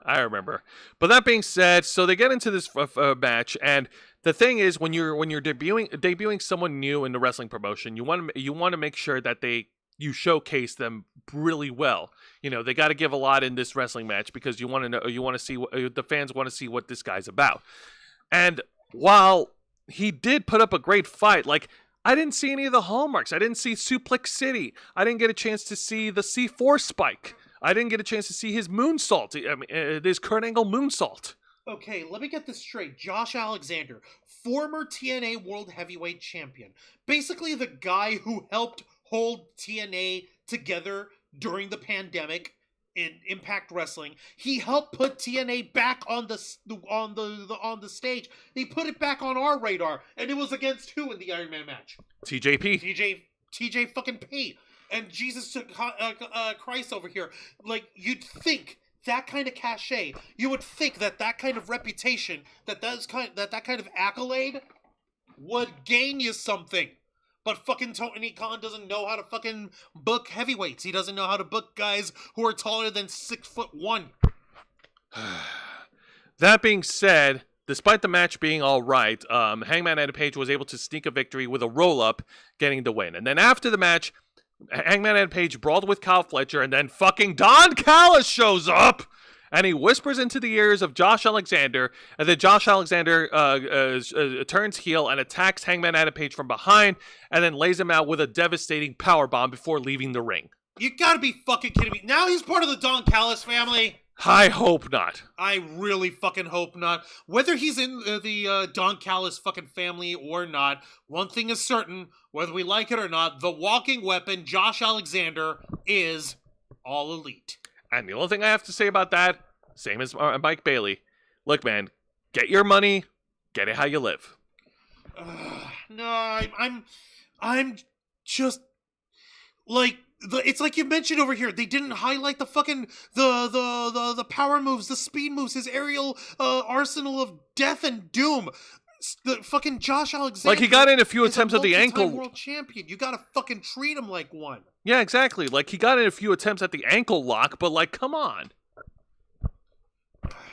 This was not a good showing of Josh Alexander. What a fucking embarrassment! I swear to Bob. In the chat, Vicente saying, "Damn, fast jump from Josh from TNA to AEW." On one hand, though, we could get an epic rematch of Josh Alexander versus Mike Bailey. You know, the 1-hour match they had in TNA. Yeah, that was another good one. Yes, they had a. How ironic! The two Iron Men from TNA who helped put the promotion back on the map are the guys that jumped ship and took Tony Khan's money. Guys, please do well. Please. But don't worry, Juan. If what Nick Khan said in today's interview was true, we'll be expecting a lot of AEW wrestlers to eventually go to WWE. How? What the fuck? Well, no, I told you about it, right? No, there was a different thing in there, but go on. All right, you know what? Never mind. We'll talk about it later. Thankfully, there were no bad segments on AEW Dynamite. Now, before we get to the main event, we do have an honorable mention, and that is the aforementioned tag team match for the AEW World Tag Team titles. The Hurt Business dominated. The Hurt Syndicate dominated against the Gates of Agony, Toa Leona and Bishop Khan, and it was a meaty powerhouse tag match. Big meaty men slapping meat. Oh, hells yeah. Both teams are jacked. Both teams are strong. Both teams are powerful. This was incredible. The fans were solidly behind the Hurt Syndicate. Give me more of that shit. Pump it into my veins. This is the only time you'll ever see a big heavyweight match in AEW properly. Oh, wait, no, I can't do this goosebump. Actually, no, that's the goosebump. This is the vein part. Yeah. This is the goosebump. And that's the vein. This is the goosebump. Ah! Stop that! It's worse than the fucking knife edge shot to the chest. Actually, you know what? I can't do it anymore because CM Punk says it's stupid, and if CM Punk says it's stupid, then it's stupid. Well, we do stupid shit anyway. We're doing it for the fun. Come on. I know. All right, now let's get to the main event. And this match was set up at the end of last week's edition of Dynamite, and this match is for the AEW World Trios Championships, as the teams of the Death Riders, the defending champions Claudio Castagnoli, Wheeler Yuta, and filling in for an injured Pac, Jon Moxley, who is the AEW World Champion, by the way, for those who forgot. How can we tell? He's not wearing the belt. Versus... He's not wearing the fucking championship belt. How do we know? Versus the Ops, the team of Katsuyori Shibata, Hook, and former AEW World Champion Samoa Joe. God now, damn. Originally it was supposed to be that. However, this main event match was plagued with injuries because, like I said, Pac, on last week's edition of Wrestle Wrewind, we talked about how Pac got injured during his match against Swerve Strickland, and he's been sidelined. We don't know the extent of the injury, and we don't know how long he's gone. And this is something else that came to my attention. During the main event match on AEW Dynamite, the cameras didn't show it, but when Hook last week, but when Hook was tagged himself out during the main event, Hook was found vomiting out at ringside, and many folks thought that he may have had his bell rung and he may have suffered a concussion. I don't know if that's true or not, but Hook was pulled out of this match, and in his place is the former AEW TNT champion, a man who also has beef with the Death Riders, Powerhouse Hobbs. What? No way! Oh, well, would you look at that? Would you look at that? They're finally using Powerhouse Will Hobbs in something significant to a main event storyline, or at the very least, a prominent storyline on TV. Very nice. Okay, it sounds like the Ritalin was smuggled into Tony Khan's brain. Some fucking how. Boy, let's see how this match turned out. Come on. It was a solid trios match. The Ops, of course, showing a lot of their power and their technique against the Death Riders. And, of course, the Death Riders were not alone because Pac may be gone, but Marina Shafir isn't. Marina Shafir is at ringside. Fucking really? And with the referee, and here, this is an interesting part. Okay, so I saw a clip of the match. So I saw the match while they were at ringside. Powerhouse Hobbs was fighting off, I think it was either Claudia or Wheeler Yuta, and then Marina Shafir attacks Powerhouse Hobbs' leg from behind with the referee over there. Like, he didn't even have his back turned. He's, like, slightly turned away from Marina Shafir, and I'm like, he let it get away. He let her get away with it. Whatever. What the fuck? Marina what Shafir, kind of stupid-ass fucking referee do we got over here? Which referee was it? Which one? I'll tell you who it wasn't. It wasn't Aubrey Edwards, and it wasn't Paul Turner. And I don't know who it was. But fucking seriously. So after Marina Shafir attacks Will Hobbs from behind on the legs, she attacks him from behind, then she puts up the deuce to the fans because that's what Death Riders do, man, because they're cool. They put up deuces. You mean they put up double middle fingers? Yeah. So the Death Riders continue the pressure on Katsuyori Shibata. Will Hobbs is taken out. Shibata's in the middle of the ring with fighting against a 3-on-1 disadvantage. And then after fighting off against the Death Riders, he gets a hot tag on Samoa Joe, and Samoa Joe is a great ball of fire. And he takes out all the deathmatch members in the ring, including Jon Moxley. He brawls with Moxley in the middle of the ring. Katsuyori Shibata and Will Hobbs were able to get back on their feet and brawl with the other members of the Death Riders. Looks like things are going solid. And then out comes the Young Bucks, the executive vice presidents. They march down to the ring, strolling about. They look like fucking children cosplaying as men. And then they head over to ringside, and they are about to grab a steel chair to help the Death Riders win the match. And then Swerve Strickland shows up from the crowd, grabs a steel chair, knocks out the Young Bucks at ringside to keep them from interfering. Yeah. So Will Hobbs hits a spine buster onto Wheeler Yuta gets knocked out by Katsuyori Shibata. Will Hobbs hits a spine buster onto Claudio Castagnoli. Jon Moxley knocks out Will Hobbs, and then it's Moxley versus Samoa Joe. They go back and forth against each other. Moxley tries to hit him with the Death Rider, but then Samoa Joe reverses it and locks in the Coquina Clutch. To make Moxley pass out in the middle of the ring and win for his team. Your winners by technical submission and new AEW World Trios Champions, the Ops. Nicely done. Oh my god, thank you. Now we're getting booking that fucking makes sense. Oh, I forgot to point out that Willow Nightingale also showed up and stopped Marina Shafir from interfering. Why didn't you mention that earlier? I'm over here thinking that Marina Shafir just continued loitering around out there throughout the remainder of the I know, that's match. Sorry, it just came like to me. She only fucking tried to interfere one time and then just stopped trying to interfere. I forgot to point that. That's my bad. But then be specific with this kind of shit, I say. And then after the match, a lot of the wrestlers from the AEW locker room emptied out and they celebrated with the Ops. Yay! Fuck you, Moxley. So yeah, we have new trios champions. Hopefully they'll be relevant again. Yes, hopefully. Vicente in the chat, Hook vomiting. That's a start, sadly, to Hook working in a Lucifer Valentine movie. Ew. Ew. The fact that I know exactly what you're talking about just shows how I thought I knew you, Vicente. I thought I knew you. Oh my lord.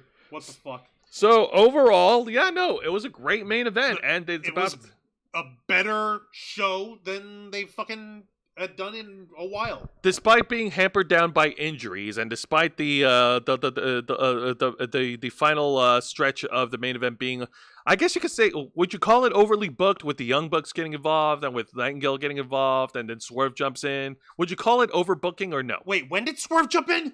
I mentioned it during the review. Swerve appeared from the crowd and stopped the Young Bucks from cheating. Oh, that's what it was. Sorry. No, I was like, okay, somebody stopped the Young Bucks, but it was Swerve. Okay, I'm sorry, I didn't catch that part. It's okay. Don't you touch me. It's okay. Hey, okay, listen, cool. I forget, you forget, we're square. Okay, it's more like parallelogram.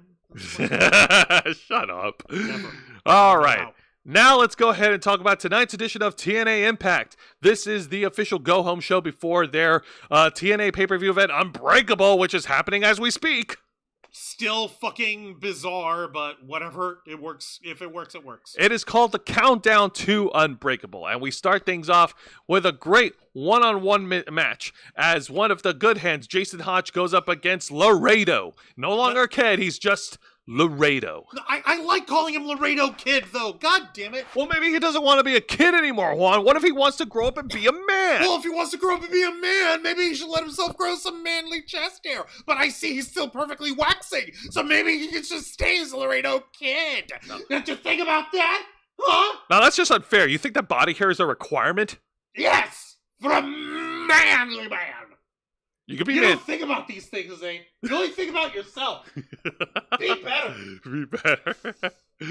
Learn to be best. So Jason Hodge is not only wrestling Laredo Kid, but he's also feeling a little paranoid because his tag partner, Josh Schuyler, was kidnapped last week by Mike Santana. I remember. The fucking Reservoir Dog shit. In all of his years in pro wrestling, never did he actually feel like did he feel that his safety was threatened on a wrestling show. Is Jason Hodge saying that he's fearing for his life? No, I'm just making that joke. That'd been fucking funny if it was. I know. So Laredo Kid put Jason Hodge to work. Laredo Kid was able to keep. You can keep calling him Laredo. Sorry, I keep saying Kid. Laredo put Jason Hodge to work. He did some good lucha things in the middle of the ring. The fans are loving it. And then Jason Hodge, of course, he was able to try to hold his own. He keeps in the middle of the match. He keeps looking under the ring, expecting Mike Santana to pop up and ambush him. And like Tasha Steelz was there with him. Tasha Steelz looked under, and he kept assuring Jason Hodge, like, "Dude, he's not here. Calm the fuck down and focus on the match." No, he can't. He can't. He's scared of it. He's scared of Mike Santana. And Laredo took advantage of that scarediness, and he took on Jason Hodge and hit his finishing move to pin and win. Your winner, Laredo Man. I wasn't expecting that. I don't know if that's yeah. All right, so all right, paranoia, everybody's come to get me. Jason Hodge, has he even seen his tag partner, or is he still quote unquote kidnapped? Bro, I said that he's quote unquote kidnapped. No, I mean like he's still kidnapped. Yeah, he's still kidnapped. Yes. Oh my God, that's even worse.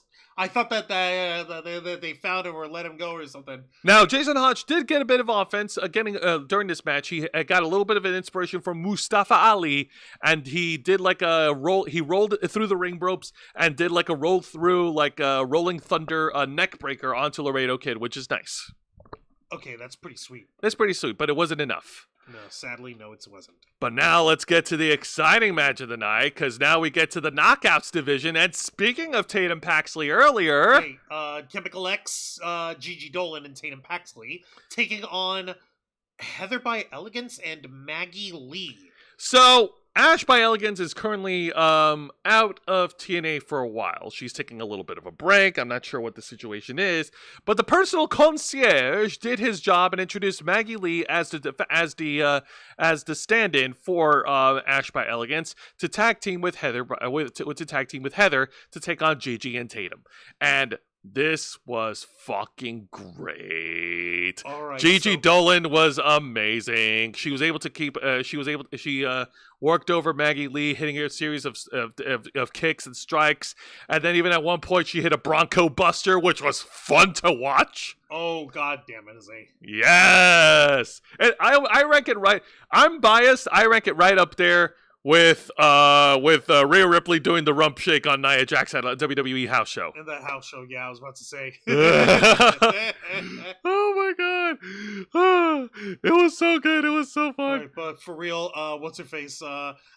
Gigi and Tatum. Gigi and Tatum continue to dominate over Heather and Maggie Lee. Gigi tags in Tatum Paxley, and then Tatum Paxley hits a series of her own moves onto Heather by Elegance and Maggie Lee. Heather gets knocked out of the ring. Maggie Lee is officially is left alone with the Wolves.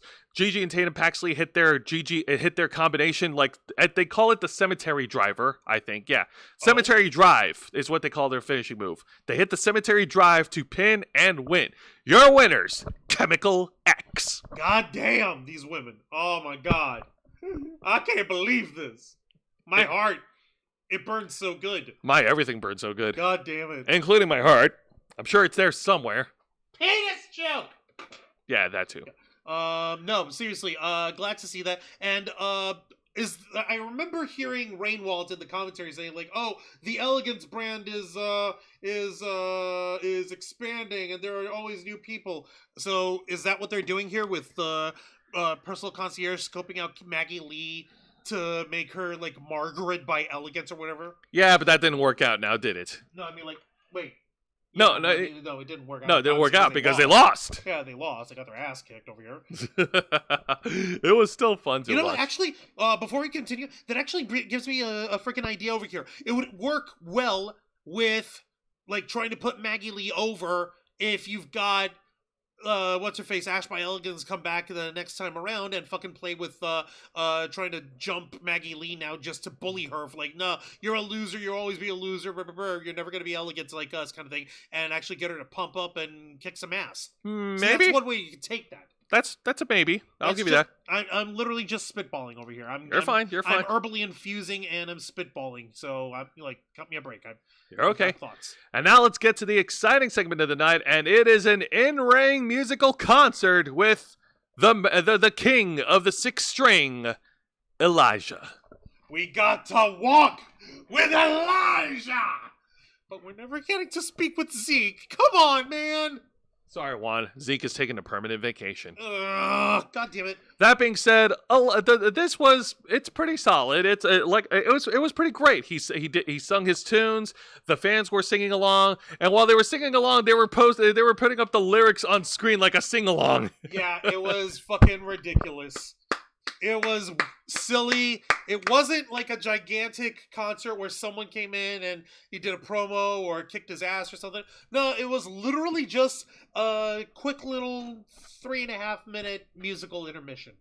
It was nice. Yeah, it was nice. It's like, okay, this is a nice change of pace because Elijah was getting himself warmed up. He started strumming. He started getting in with the audience, and once he got into a groove, like that's when the audience started clapping along, getting down with their southern, like western freaking train hobo man in the ring. I don't know.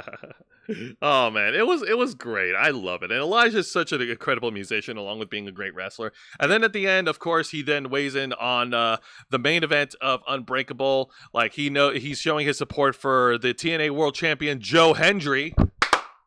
And, of course, he's also showing support for the TNA Knockouts World Champion Masha Slamovich. Yeah, of course, babyface shooting for the babyface. Like cheering for them. He also had a few choice words for Frankie Kazarian and All Ego Ethan Page, who are both #1 contenders for the TNA World title at Rebellion, which will be on Sunday, April 27th. All right, so I'm guessing that obviously Elijah, he doesn't have much more to try and play around with for the evening, so he peaced out afterwards. Absolutely.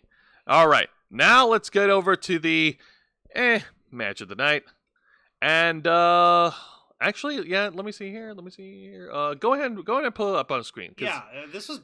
Yeah, that was. This is another knockouts match. It's a one-on-one match featuring Jakara Jackson representing the Metaphor from NXT going up against Danny Luna representing Spitfire. And while this match was good and there were some good spots in this match, it didn't have the excitement as the knockouts tag team match did with Chemical X and the Elegance team sans Ash by Elegance. There was a very interesting spot that me and Juan saw during the match where Lash Legend is at ringside and the referee was ejecting Lash Legend because she was getting involved in the match, and rather than leaving, Lash Legend, she just got an attitude. She just sit with her legs crossed on the steel chair like she's like, I'm not going for anything. I'm not doing anything. She can't make me move. And the referee and Lash Legend actually had a spat outside the ring. Like, no, you're gonna get out of here. You're gonna make me? I'll kick your ass, little girl. What do you think you're gonna do? And out came like a bunch of officials. No, it was actually just two officials. Yeah, it was one TNA official, a lady, and a guy who was working security. And she knocked both of them out. Yep, she started with the guy. Yeah, Lash Legend just like boom, fucking what was it? It's just a right hook to the face, right? Yeah. Oh my god, I didn't know. I don't know if that was a shoot or not. No, Jose, it obviously worked. Okay, well, it looked real to me when she was arguing with the referee. That just shows how good you are at your craft. Lash Legend is getting good at the craft of making the fucking audience believe that you're having an actual real spat with the referee, because the referee's trying to enforce the law in the match. She's trying to throw you out of the fucking building. You're not going, so you're getting an attitude with her. So the referee is going to get in your face. How do you naturally react? By getting right back in their face. Lash Legend was doing the right thing. She has learned the ding, Jose. Okay. All right. Fucking let the lady learn and show what she has learned thus far. Now, outside of Lash Legend lashing out at the referee, the rest of the match was pretty standard. Like I said, it wasn't a bad match. This was actually really good, but it didn't have the level of excitement as the other knockouts matches had. Like, the tag match was really great, And there was also another knockouts match featuring Xia Brookside against Jasmine Nix. And that was good. That wasn't the exciting match of the night, but that was a little better, slightly better than Jakara Jackson and Dani Luna. I don't know. It was good, but it wasn't great. Like, this one was a good match, and it was very well done. And it just didn't hold up. Correct, yeah. Compared to the other knockouts match in there. Okay, I understand. That's not to say it was a bad match. Oh, no, absolutely not. Now, thankfully, once again, there were no bad segments on this week's edition of TNA Impact, and we do have an honorable mention before we get to the main event. And, of course, that is the aforementioned knockouts match with Xia Brookside and Jasmine Nix. All right, so yeah, and you've got Jasmine Nix accompanied out in the ring by only Fallon Henley? No, actually by Fallon Henley and JC Jane. Yeah, I was about and to say. Xia Brookside had the former WWE superstar Li Ying Li in her corner, and it was a really good match. Xia Brookside is an incredible wrestler, and she is getting better all the time. And she was able to beat Jasmine Nix in this one-on-one encounter. All right, so let's see how well this turns out. And Xia Brookside would, in a normal situation, be overwhelmed, but it looks like she's got some muscle on her side, and that was excellently done. Yeah. All right. Shit. All right, let's get to the main event. All right, and that would be... This would feel so weird for it to be a main event match because it feels like a mid-card match. It really does, but let's talk about it. Me and Juan, we got a chance to watch this. It's Leon Slater versus Brian Myers, the most professional wrestler and representing the system. Okay, a thing that I only just now had noticed because I've only been watching, like, half watching while I was paying attention to TNA. I did not realize that the video graphics for the system still had their Team America shit going on. And I was just fucking laughing at that. Like, guys, what the fuck? Guys. And yeah, so like this did honestly feel like a mid-card match to me, but it was a pretty okay mid-card match. Yeah, pretty much. It was an okay mid-card match. Brian Myers, of course, trying to get under Leon's skin, started slapping him around. Leon wasn't having any of that shit. And then Leon Slater tried to overwhelm Brian Myers in the first couple of minutes during the match. Brian Myers immediately got out of the ring, didn't want anything to do with that crap. Leon Slater tried to go for a running dive over the turnbuckle, but Brian Myers was like, nope, not doing it. So he grabbed onto the turnbuckle before that happened. Oh, goddamn. So these two guys were able to brawl at ringside. Brian Myers was able to outsmart Leon Slater before they went to commercial break. And then when we got back from commercial break, Brian Myers continued the pressure on Leon Slater until Slater was able to hit his own comeback. He finally hits his tope dive over the top turnbuckle outside and knocked Brian Myers out. Fuck yeah, indeed. Man.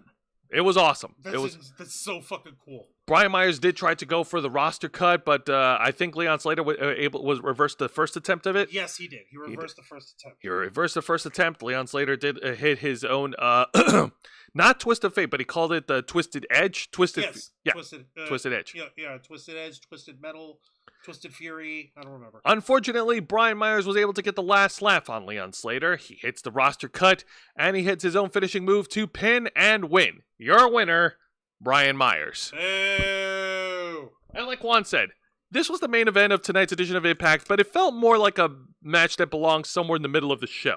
Somewhere in the middle. It's a mid-card match. Yeah. There's no other way to describe it. It's a mid-card match, and considering that we had Unbreakable happening immediately after, happening right fucking now, it makes sense that this would be a mid-card match. But then again, like we said, that wasn't actually occurring live. That was just that was still from their pre-recorded shit. Sorry, candy break. Fucker with his candy break. Likely pre-recorded from the last town they were in before they moved before they went to Vegas. All right. Well, in any case, it was still fun, and I can dig it. Hells yeah, Juan, ring the bell. Don't mind if I do. Wrong thing went off. Okay, here we go. Don't mind if I do. I don't hear the bell. Oh, that's because the freaking... Wait, what happened to the bell? Play it again.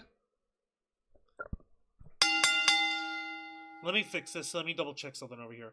Audio property. Yeah, monitor and output. Did you guys hear the bell?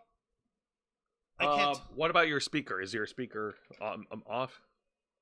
No, my speaker was all the way up. Let me show you here. Wait, no, look. Check the computer volume. It's muted. Oh, that's why our volume is muted. Your volume is muted. You might want to unmute that. There. Yep. See, now ring it again. Oh, like the folks the folks watching heard it. All right, but I'll fucking ring it again because you asked nicely. Thank you. There we go. Yay! All right. So, final thought. Folks heard it already. Shut up. No. I need to hear it. To work. So, this week's edition of TNA Impact was pretty darn good. Great opening match. Main event could have been a little bit better. They could have switched matches around. The exciting match, of course, the Knockouts tag team match was great. It was great seeing Chemical X do what they do best and kick ass and take names while looking great. The other Knockouts matches were also pretty good. Xia Brookside, I'm a fan of hers, and I'm glad that she's back in her winning ways. Like I said, while not nearly as exciting, it was nice to see Danny Luna versus Jakara Jackson. That was pretty good. And I love Elijah. Elijah, once again, he's a great wrestler. He's a great musician. He knows how to get the fans going. Yeah, and it was nice to watch a little intervention. Yeah, it was pretty good. Now this year's AEW Dynamite Spring Breakthrough, great main event match. Like, even though it was plagued by injuries and it seemed a little confusing near the end, but we got new trios champions. Thank goodness. The Ops finally win championship gold. That is awesome. It sucks that Hook wasn't involved, and I wish. Yeah, no, you're right. Hook being involved would have been better. Sorry, it's more importantly that not so much that the Ops win, but that the fucking Death Riders, the Whitepool Combat Clan, that those Chuckle Boys end up losing. That's the more important part. That's what the fans want. And it was John Moxley that lost. He got choked out. Uh-huh. Yeah, because isn't it like, oh, that Moxley, he chokes people out and he's so hardcore and they tap or they pass out and that's why he wins because he's so bad and he totally doesn't lose to the 7-Eleven guy. Yeah, whatever, man. Yeah. You tournaments? Yeah, whatever, man. Kill your ego, Mox. Anyways, For real. The tournament matches were also pretty fun, save for the Josh Alexander debut. I wish they could have gone a little longer and we could have seen more of Josh Alexander's trademark moves. I just don't want Mercedes money all over this kind of shit. This is just another thing. Like she's literally spoiled herself working for Tony Khan. She's like, oh, this made me love wrestling again. That's because you're being paid out the ass by a money mark. Yeah. God, that's some serious divorced woman energy there, Mercedes. Yeah, exactly. And it also felt like a lot of them, like some of the matches in the tournament were like being hot-shotted. Like Athena versus Mercedes Moné could have easily been booked for a pay-per-view match. Yeah, there is a pay-per-view event that you're never going to be able to put on again. But nevertheless, the tag match with the Hurt Syndicate and everything involving the Hurt Syndicate was fucking great. Oh. So I'm loving that. All right, now this week's edition of NXT, the Go Home Show. They did a good segment near the end, hyping up the main event, and we got to see video packages for the NXT Women's Title match. That was also pretty good. I'm not into Hank and Tank's act. I'm fucking done with these guys. I'm fucking done with a Temu heavy machinery. But I love the other qualifier matches. Lola Vice getting to qualify, that's pretty awesome. And Thea Hale made her return. Yay, and she immediately Yankee girl is back. And she immediately punched her ticket to Stand and Deliver. Like she freaking what do you call it? I remember she said like, oh, tonight's win is dedicated to caffeine and divorced dad rock music or something. I don't remember exactly what the words were. I gotta look for it, but that does sound funny. But no, it was great. The Dark State and D'Angelo family parking lot brawl was funny to watch. But everything else was pretty solid. Everything else was pretty good. All right, so that's going to do it, folks. Now, just want to remind you that this Saturday, we're not going to be doing a stream of the Ravens Flock nor Los Amigos Play because we're going to be hosting for 2 nights, Saturday and Sunday night. We're going to be hosting live watch parties for WWE's WrestleMania 41. That's right, folks. The start time for WrestleMania is at 7 o'clock. That is Eastern. That is our start time as well. Well, it's a watch party, so you get to watch us react along with us as we watch all the matches that's happening at WrestleMania. You get to watch us go crazy, watch us get pissed off, watch us eat pizza, watch us do shenanigans in front of the screen.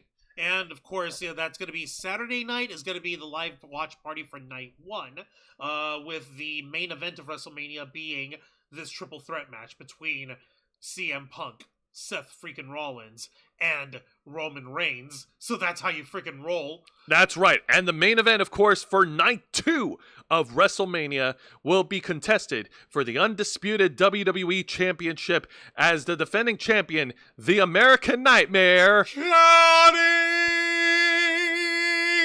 He's over here living out the American dream, and all this time he's actually fighting off over this guy that he looked up into as a mentor, but at the same time he's also staying in this place because he's coming over because this guy's actually retiring. I think he's going into a big retirement tour. We needed to add a different angle and wrinkle that's going to make John Cena's finale more memorable than it was for now. Cody's going to get the biggest rub of the century.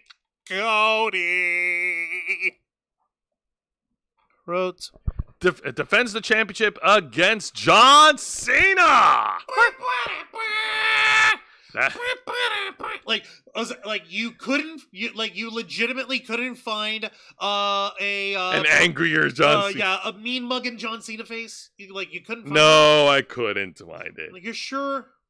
I couldn't. I'm sorry.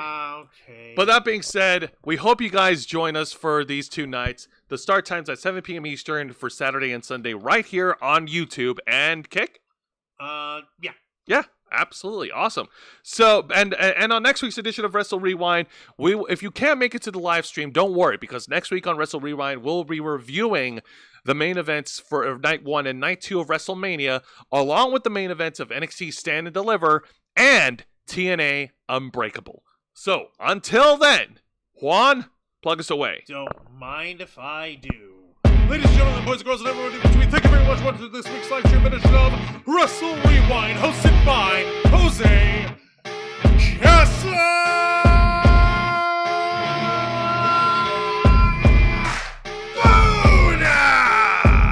As he reviews for you the best and the worst of 3 most exciting professional wrestling programs in North America today: WWE's NXT, AEW Dynamite, and TNA Impact. 7 to the ring every Thursday night at 10 p.m. Eastern Time, simulcasting on YouTube. Hit the subscribe and the follow button, ring the notification bell to see today and all of our content. Become an inner flocker by hitting the join button. Now, until next time, continue to follow us on Facebook.com/TheRavensFlock, Twitter.com/TheRavensFlock13, Instagram.com/TheRavensFlockOnline, Kick.com/TheRavensFlock, and of course, remember to hit the subscribe button, ring the notification bell right here on our flagship platform, YouTube.com/TheRavensFlock, humble home of the Black Files, Los Amigos Play, Wrestle Rewind, and the Ravens Flock. All right, folks, thank you very much for tuning in to another exciting live edition of Wrestle Rewind. From Mr. Juan Arouse, I'm Jose Casabona, and we'll see you this Saturday at 7 p.m. Eastern. WrestleMania!